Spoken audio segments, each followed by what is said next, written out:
इतिहास लिखा है इसमें, कुछ खास छिपा है इसमें। इतिहास लिखा है इसमें, कुछ खास छिपा है इसमें। मर्यादा है, कोई वादा है, विश्वास रखा है इसमें। सात फेरों से मिला ये तो उपहार है, मेरा श्रृंगार है, मेरा श्रृंगार है, मेरा श्रृंगार है, मेरा श्रृंगार है। मंगलसूत्र, मंगलसूत्र, मंगलसूत्र, मंगलसूत्र, मंगलसूत्र, मंगलसूत्र, मंगलसूत्र।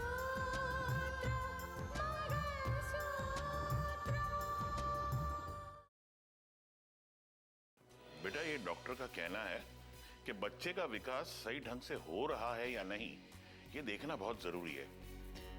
लेकिन भैया की इज्जत को कोई ठेस ना पहुंचे, आपको इस बात का भी ख्याल रखना चाहिए दीदी।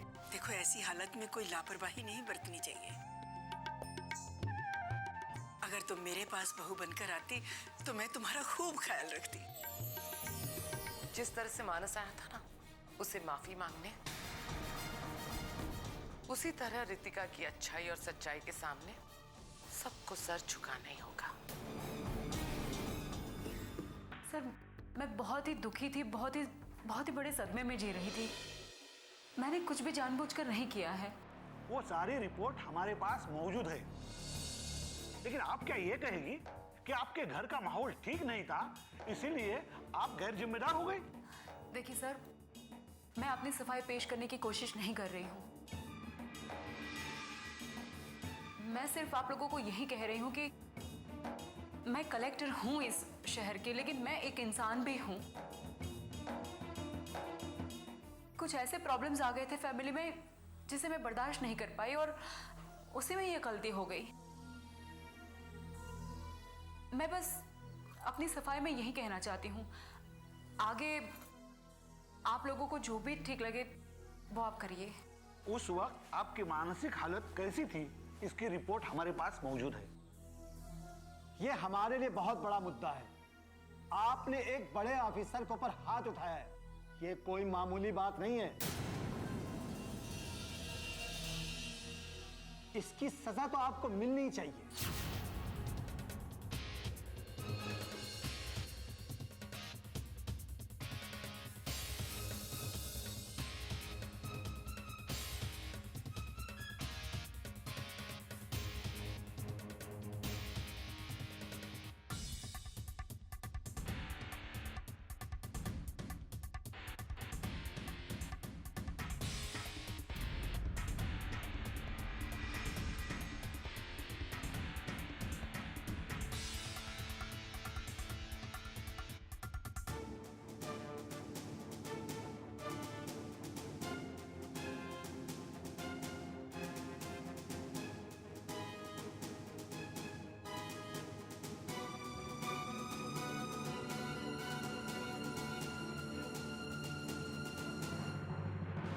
मुझे तुमसे इस बेवकूफी की उम्मीद नहीं थी मानस, कि अपना मान सम्मान ही नहीं बल्कि मेरे मान सम्मान को भी भूल जाओगे तुम।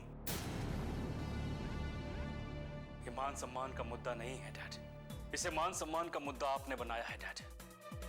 मेरी नजर में ये मुद्दा मान सम्मान का नहीं है, दो परिवारों का मुद्दा है ये, रितिका की इज्जत का मुद्दा है ये, और सबसे अहम सवाल मेरे होने वाले बच्चे का है, जिससे आपका भी खून का रिश्ता है, जिसके आने की खबर सुनते ही हमें खुशियां मनानी चाहिए थी, लेकिन हम ना खुशियां मना सके ना अपनी खुशियां किसी के साथ बांट सके। Right dad? तुम जज्बाती हो रहे हो मानस। No dad no. अपने मान सम्मान के नीचे आप इतनी बड़ी खुशी को दबाकर मार डालना चाहते हो, जबकि मैं नहीं चाहता। मान सम्मान के नाम पर अपनी खुशियों का गला घोटना आपके लिए समझदारी होगी, मेरे लिए नहीं है। अगर आपको लगता है कि वहां जाकर मैंने बेवकूफी की है तो बेवकूफी ही सही डैड। इनफैक्ट वहां जाकर मैं अपने आप को बहुत ही हल्का महसूस कर रहा हूं।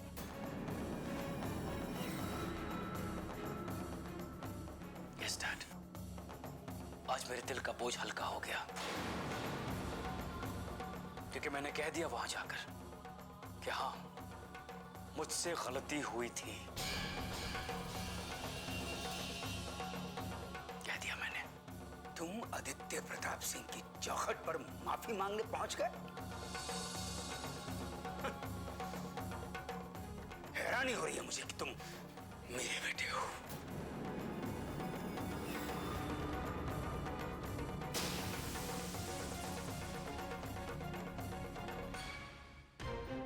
यस डैड, मैं उनकी चौखट पर गया। मैंने वहां जाके माफी भी मांगी। कृतिका जैसी पत्नी पर शक किया मैंने।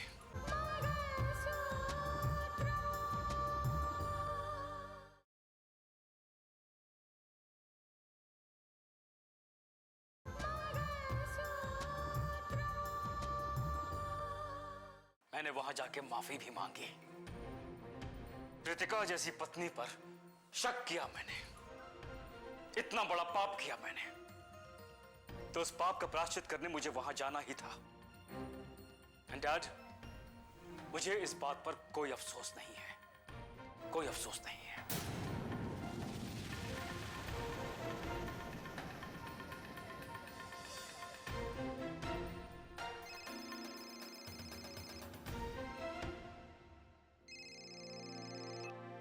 हेलो, मैं सूर्या बोल रहा हूं। मैंने आपसे यह पूछने के लिए फोन किया है कि क्या सोचकर आपने अपने बेटे मानस को हमारे घर पे भेजा? क्या सोचकर भेजा? यह सवाल तो तब पैदा होता जब मैंने उसे वहां भेजा होता। सवाल तो यह पैदा होता है कि मेरे बेटे को बरगला कर वहां बुलाने की कोशिश क्यों की गई? लगता है शहर में अपनी इज्जत खोने के साथ साथ आप लोग ये भी भूल गए हैं कि इस दुनिया में शर्म नाम की भी कोई चीज होती है। आखिर क्या सोच के वो हमारी चौखट पे आया? अगर हम चाहते तो उसे धक्के मारकर बाहर निकाल सकते थे। ये हम लोगों की शराफत है कि हमने उसे जलील करके बाहर नहीं निकाला। अरे अपनी जबान को लगाम दो आप। लगाम आप अपने बेटे पे लगाइए, समझे? और आगे से उसे समझा दीजिएगा कि हमारे घर की तरफ देखने की जरूरत नहीं है। सच्चाई कड़वी होती है, वो चुभेगी। एक बात याद रखना रघुवीर जी, रितिका अकेली रह सकती है। वो तो ना आपके बेटे की मोहताज है और ना आपके किसी रिश्ते की मोहताज। तो क्या हम मोहताज हैं? हम भी मोहताज नहीं है किसी के, वरना आपकी कलेक्टर साहिबा को यहां से जाना नहीं पड़ता। जिस तरह से आपने रितिका को वापस भेजा ना, उसी तरीके से आप अपने बेटे को भी समझा दीजिएगा। अगर अपने आप को आप जरा भी इज्जतदार समझते हैं तो उससे कह दीजिएगा कि आज के बाद हमारी चौखट की तरफ कदम ना रखे, वरना इसका अंजाम ठीक नहीं होगा। भूल जाए वो रितिका को। रितिका अपने आप को संभाल सकती है, और इस बात को समझा दीजिएगा आप अपने बेटे को।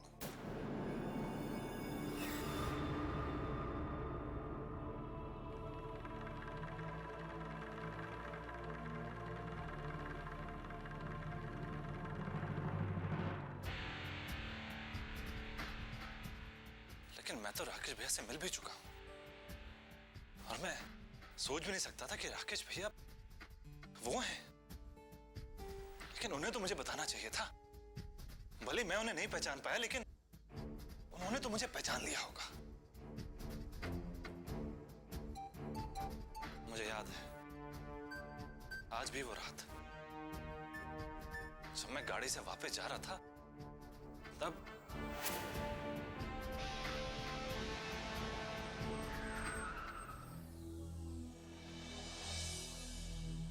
राहुल, तुम?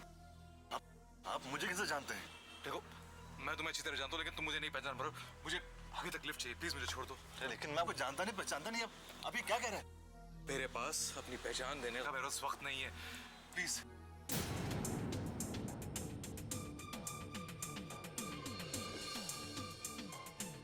लेकिन ये सब आपके हाथ में खून के निशान कैसे? वो क्या है कि कुछ लोग मुझे मारना चाहता है। मुझे जल्द से जल्द यहाँ से निकाल दो प्लीज। आगे रख छोड़ दो प्लीज। प्लीज चलिए आइए बैठिए।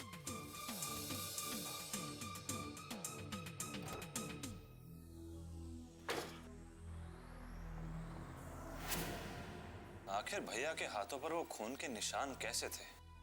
और जिस इलाके में भैया मुझसे मिले थे, दूसरे दिन मुझे पता लगा कि उसी इलाके में शमशेर सिंह का कत्ल हुआ था और शमशेर सिंह के कत्ल के जुर्म में मानस गिरफ्तार भी हुआ था। आखिर उस बात की हकीकत क्या है? भैया ने अपना परिचय छुपाया क्यों मुझसे?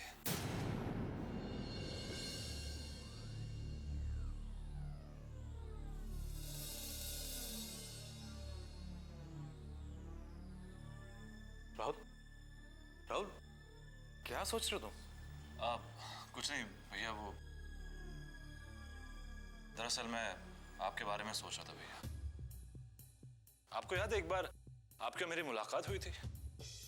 मैं तो आपको नहीं पहचान पाया था, लेकिन आपको तो बताना चाहिए था कि आप मेरे राकेश भैया हैं।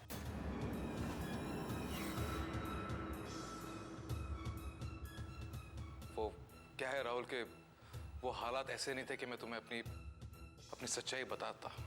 लेकिन भैया ऐसे क्या हालात हो सकते हैं?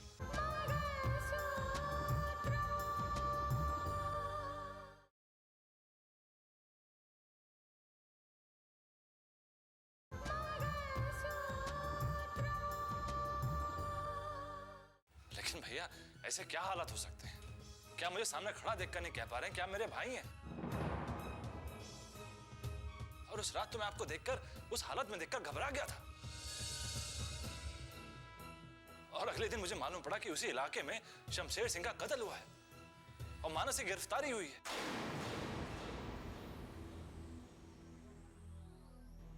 और अगले दिन मैं आपके बारे में सोच रहा था कि आखिर वो आदमी था कौन जो मुझे उस मोड़ पर मिला था उस रात को।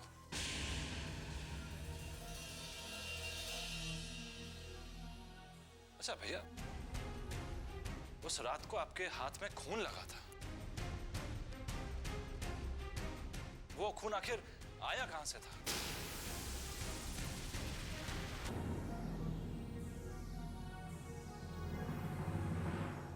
जिसके जुर्म में बाद में मानस को भी फंसाया गया। मैं खाना लगाती हूँ, तुम लोग आ जाओ।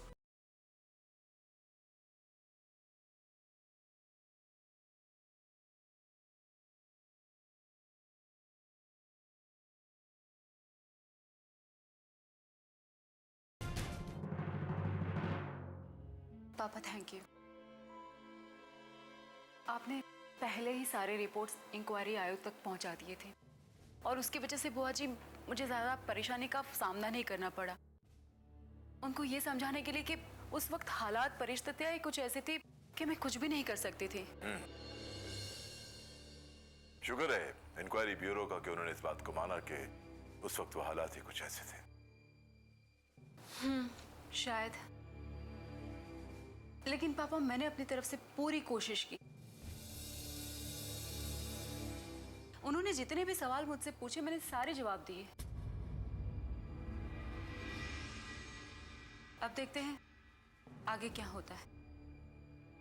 तुम फिक्र मत करो रितिका, दुख और निराशा के जो बादल थे ना वो छटने लग गए हैं। देखना बहुत जल्द सब कुछ ठीक हो जाएगा। क्या ठीक हो जाएगा दीदी? क्या ठीक हो जाएगा?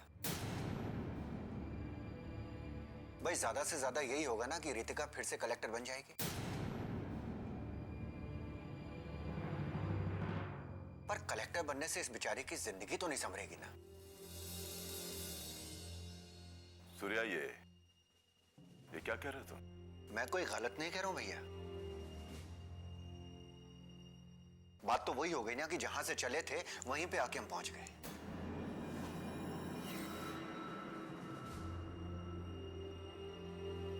इसको आप अगर बदनसीबी नहीं कहेंगे तो क्या कहेंगे?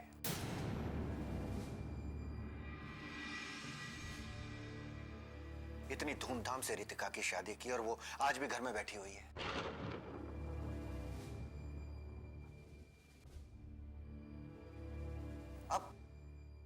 मजाक उड़ाने वाले तो उड़ाते ही है ना, कि 2 बार जिस लड़की की शादी हुई वो अपने मायके में बैठी है। सूर्य, कैसी बातें कर रहे हो तुम?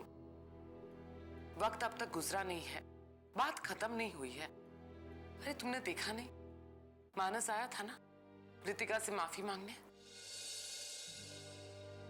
दीदी, ये बात दिल को तसल्ली देने के लिए अच्छी है,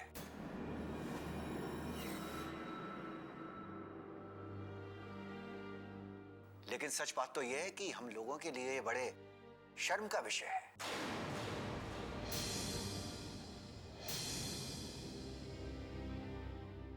और ऊपर से आपने उस मानस को भी आने का न्योता दे दिया।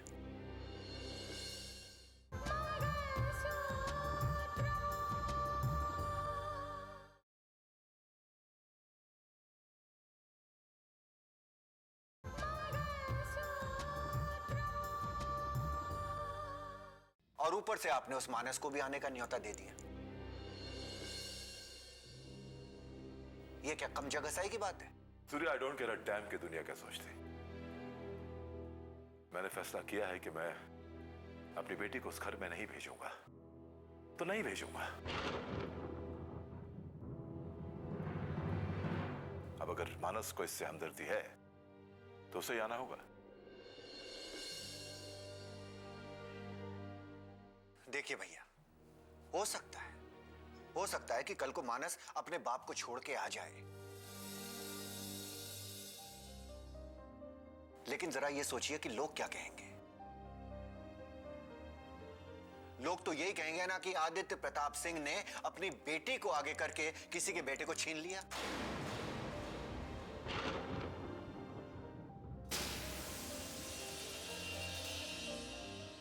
कितने शर्म की बात होगी ये।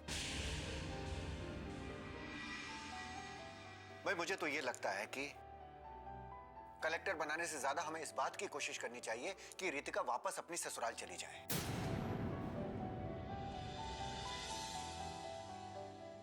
एक लड़की को सम्मान केवल अपने ससुराल में ही मिल सकता है। तुम्हारी बात सही है सूर्य, कि एक औरत को अपने ससुराल में सम्मान के साथ रहना चाहिए, लेकिन सम्मान के साथ एक नारी, चाहे वो पिता का घर हो चाहे पति का घर हो, जहां पर उसे सम्मान ना मिले उसे उस घर से हर रिश्ता तोड़ लेना चाहिए।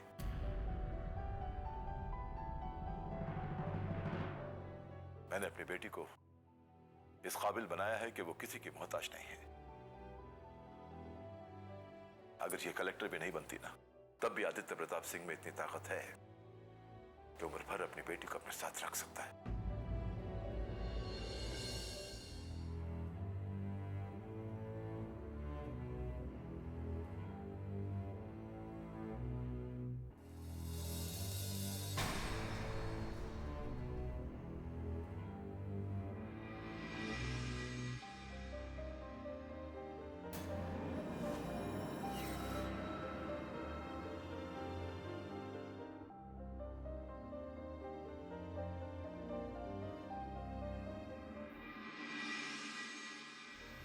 आज रितिका इंक्वायरी कमीशन के सामने पेश होने गई थी। क्या आपने अपने तरीके से मेरी बात पर कोई पहल की या नहीं? मैंने बात तो की है स्नेहा, लेकिन ऐसे मामलों में राजनीति की दखल की जगह बहुत कम होती है। और मुझे लगता है हम लोग अपने सोर्स के दम पर रितिका को नहीं रोक सकते।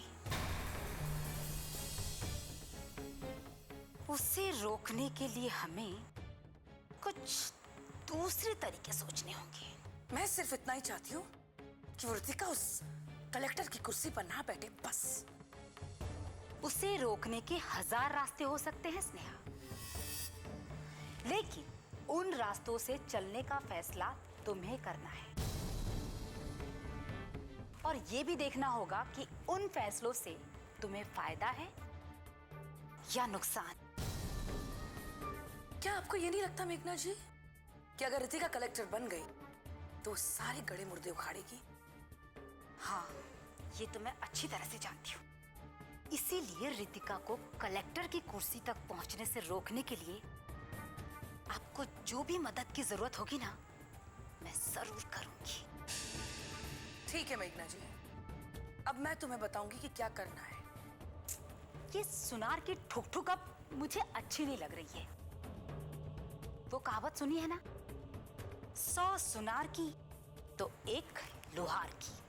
मैं कुछ समझी नहीं। कब समझोगी तुम? वो रितिका, वो हर बार बिल्ली की तरह हमारा रास्ता काटती रहती है, और हम सिर्फ हाथ मलते रहते हैं। रितिका के लिए हमारे दिल में जो बदले की आग लगी है वो कब बुझेगी? उसे बुझाने के लिए लोहार की सिर्फ एक ही चोट काफी है, एक ही चोट। ठीक कह रही हैं आप मेघना जी। रितिका को कलेक्टर की कुर्सी तक पहुंचने से रोकने का ये सबसे बेहतर तरीका लग रहा है मुझे।